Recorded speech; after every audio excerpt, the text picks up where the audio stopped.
Nurse দৌড়িয়ে যায়, বলে ডক্টর তাড়াতাড়ি চলেন, ওদিকে একটি মেয়েকে জোর করে অ্যাবর্শন করা হচ্ছে। এদিকে মেয়েটিকে বাচ্চাটি নষ্ট করার জন্য সৎ মা ও সৎ বাবা জোরাজোরি করছিল। মেয়েটি কিছুতেই রাজি হচ্ছিল না। তখন ডাক্তার এসে বলে এখানে কি হচ্ছে। তখন সবাই ভয়ে কাঁপাকাঁপি শুরু করে। ডাক্তারের চিল্লাচিল্লি দেখে সবাই ভয়ে মেয়েটির ঘর থেকে একাই চলে যায়। তখন মেয়েটির সৎ বোন ডক্টরকে দেখে তো ফিদা, মনে মনে বলছিল যদি আমার বয়ফ্রেন্ড হতো।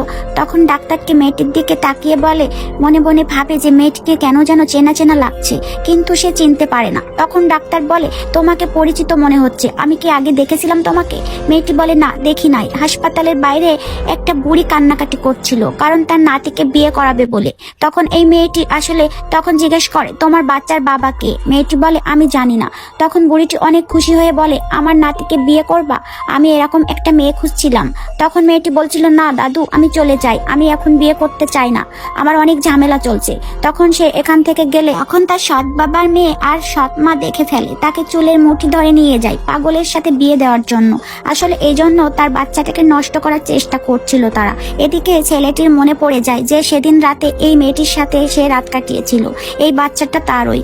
তখন সে দৌড়ে আসে মেয়েটিকে বাঁচানোর জন্য। এদিকে এই পাগলের সাথে জোরাজোরি করা হচ্ছিল বিয়ে দেওয়ার জন্য। মেয়েটি বলতেছিল আমি ছেলেটির কাছে জীবনেও বিয়ে করব না, একটি পাগল। তখন পাগলের মা বলছিল তোর ভাগ্য ভালো যে আমার ছেলে তোকে বিয়ে করতে রাজি হয়েছে, কারণ কার নাকার বাচ্চা নিয়ে পেটে রেখেছিস, দুশ্চরিত্রা মেয়ে। তখন নায়ক এসে আন্টিটাকে ধাক্কা মেরে সরিয়ে দেয়। শেষ পর্যন্ত পারবে কি নায়িকাকে বাঁচাতে? দেখার জন্য কমেন্ট করো পার্ট 2 লিখে।